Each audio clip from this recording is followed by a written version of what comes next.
Salut, je m'appelle Jean, j'ai 19 ans et je fais de la house. Je suis sur Scam. Clap.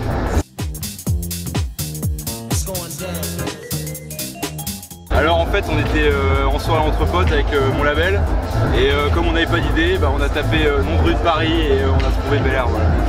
C'est pas fou mais c'est vraiment comme ça que ça s'est passé. C'est comme ça que ça s'est passé.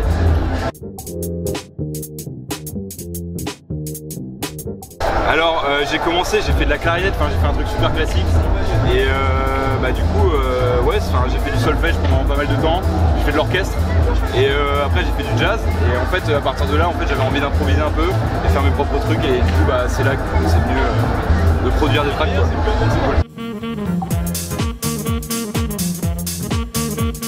Ouais, carrément, en fait Boubou c'est genre, on va dire que c'est mon premier projet. Si tu veux, ça fait 3-4 ans qu'en fait je tape là-dessus.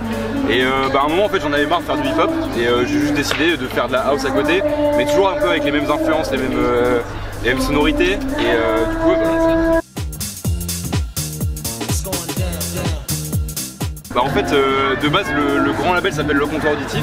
On sort vraiment un peu de tout, on sort du rap, du hip-hop, de l'électro, comme de la house en fait. Et comme moi j'avais lancé mon projet House Bel Air, on a décidé en fait de faire un sous-label qui s'appelle House Records.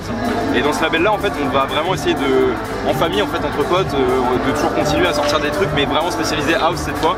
Avoir vraiment un label où on peut vraiment sortir nos propres trucs nous-mêmes et en fait on s'éclate ensemble quoi, on sort ça sur nos trucs. Et d'ailleurs il y a un pote à nous qui vient de nous rejoindre en fait, un deuxième artiste, donc on va aussi essayer de le lancer, donc c'est trop cool.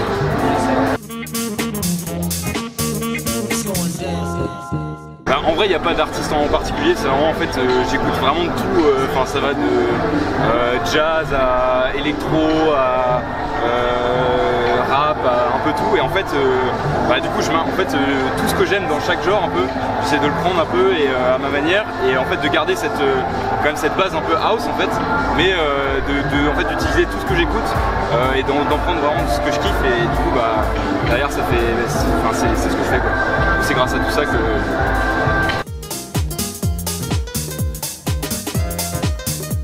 Ouais, alors un coup de cœur musical électro du coup, mais on va dire que c'était quand j'avais je pense 15 ans, 14-15 ans.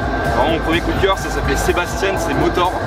Et en fait c'est un son sorti sur Headbanger, donc qui est au label, et en fait c'est un son, ça m'a mis une claque musicale et c'est la première fois que j'ai écouté vraiment de la musique électronique. C'est là où j'ai commencé à écouter de la musique électronique on va dire.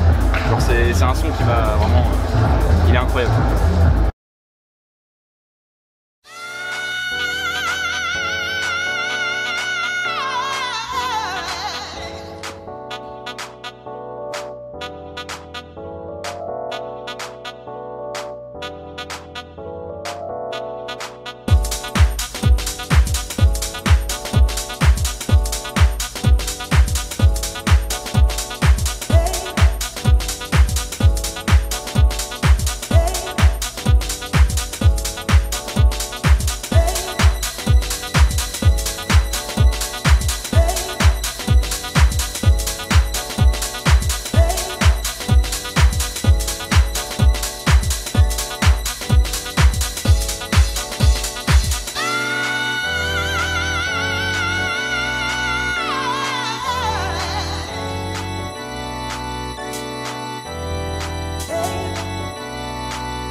En fait justement, par exemple je déteste les studios en fait, c'est marrant, mais en gros pour moi il faut juste que je sois chez moi avec un ordi et c'est vraiment simple en fait, je suis chez moi, c'est vraiment, j'ai pas besoin d'ambiance particulière, c'est juste un studio, moi ça me, je sais pas, ça m'oppresse un peu tu vois, et du coup c'est juste vraiment je fais ça chez moi comme passe-temps tu vois, comme ça de temps en temps quand j'en ai envie, ouais.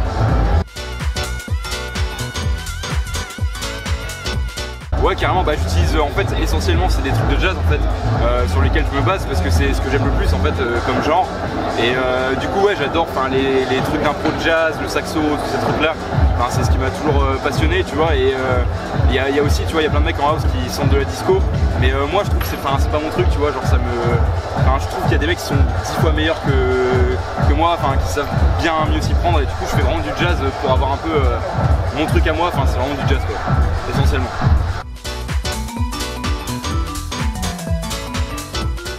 Ouais, c'était en vrai c'est assez drôle parce que c'était pas catastrophique mais c'était très drôle. C'était pas sur ce projet là, c'était donc sur le projet Boubou et c'était un festival où on jouait avec notre label en fait et bah, c'était mon premier vrai live en fait, j'avais même des machines et tout et en fait ce qui était assez drôle c'est que pendant le live en fait sur mon ordi il y a Avast, la voix Avast qui faisait des mises à jour en fait. Du coup c'était en fait je me suis vraiment amusé parce que c'était la première fois que je jouais devant des gens et en même temps c'était très drôle parce qu'il y avait vraiment plein de couilles, c'était pas du tout pro quoi. C'était très à l'arrache mais franchement on s'est bien éclaté et au final j'étais plutôt content. Et est-ce que les gens ont pas pensé que c'était compris dans ton... Bah en fait non tu vois parce que c'est arrivé genre 4-5 fois et à un moment les gens ils ont commencé à se dire ah ouais ok c'est juste il fait pas gaffe, il s'en fout et du coup nous on était mort de rire quoi.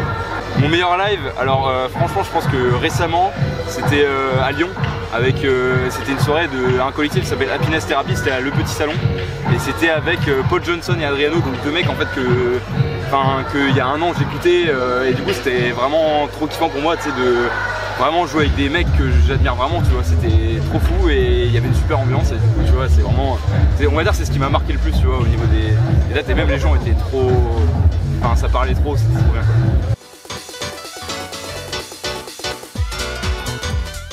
Ah ouais, bah pour moi c'est le plus important tu vois, la musique c'est fait pour ça en fait et bah du coup ouais, moi c'est ce qui m'a motivé à le faire en fait, c'est commencer à partager des sons avec des gens qu'on écoute et ensuite partager avec ses amis ce qu'on fait et puis ensuite essayer tu vois, de toucher un peu plus de gens mais en vrai ça part toujours du partage tu vois, tu pourras jamais faire de la musique sans la partager en fait, c'est très rare tu vois. Et ouais, du coup, pour moi, c'est hyper important. Est-ce que c'est aussi partager des émotions quand t'es en live, par exemple? Ouais, carrément. Bah, en fait, c'est vraiment, tu sais, à chaque soirée, ça dépend. Du coup, tu t'adaptes un peu au public et du coup, chaque soirée, elle est vraiment différente, tu vois. Comme cet après-midi, tu vois, c'est en après-midi et du coup, ça va forcément être différent, tu vois, de trucs club et tout. Donc c'est trop cool, quoi. Tu sais, ça permet de faire plein de trucs différents tout le temps, avec des émotions différentes. Du coup, tu sais, parce que tu vis des trucs un peu différents et donc c'est vraiment cool.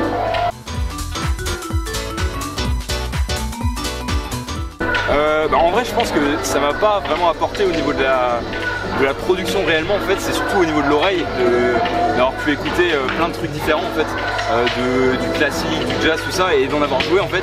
Et du coup ça me permet de, si tu veux, d'avoir, je sais pas, peut-être un peu plus de choix dans ce que j'ai envie de composer en fait, tu vois, d'avoir plus d'idées. Et ouais non, donc voilà, je pense que ça m'a beaucoup aidé pour ça quand même.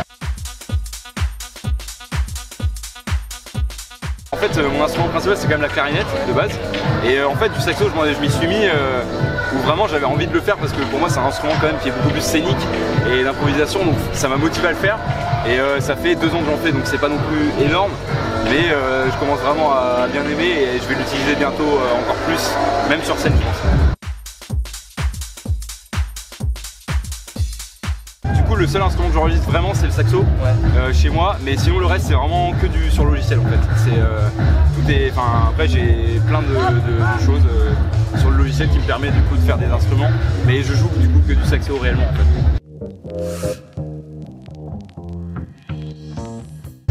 Ouais, j'ai utilisé quelques vinyles pour faire quelques prods en fait pour trouver des samples, mais aussi après j'ai fait quelques sets avec des vinyles, mais très peu en fait.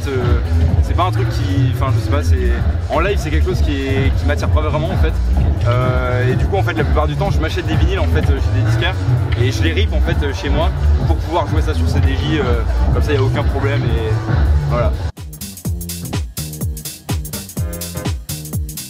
Bah en vrai, vous allez peut-être voir, mais du coup bah là bientôt il y a mon deuxième EP qui va sortir et du coup bah c'est dans quelques jours là donc c'est cool et j'ai trop hâte et du coup c'est vraiment en fait depuis le début c'est vraiment ce qui m'a le plus plu de produire en fait, du coup j'ai vraiment trop hâte de le partager et ouais non sinon après non franchement je pense que c'est ça, c'est le deuxième EP qui va arriver qui m'a procuré vraiment le plus de plaisir à faire tu vois.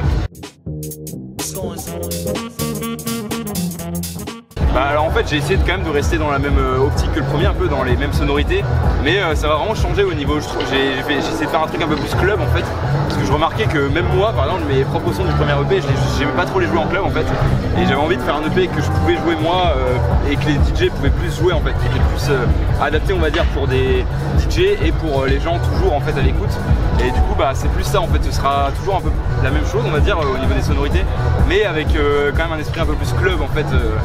Ouais, de jouer plus en club plutôt qu'écouter. Je trouvais que le premier EP c'était un peu plus un EP que j'ai vraiment fait pour qu'on écoute plus chez soi en fait de base, donc voilà.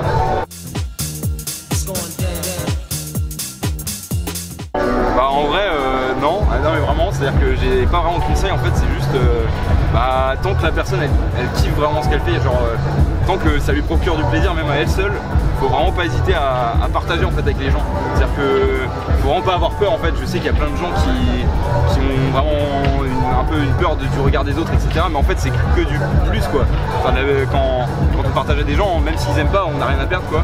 Et du coup bah non, bah, un producteur qui est censé que déjà il fasse des trucs pour lui tout seul qui lui font plaisir, et après il n'y a rien à perdre à partager du coup des trucs sur SoundCloud, etc. Tu vois, et après on sait jamais quoi, il y a toujours de la chance, démarcher des gens, enfin c'est vraiment, faut le faire naturellement quoi, c'est ça en fait. Donc, voilà. Et bah merci à toi. Et ouais gros, ça fait plaisir.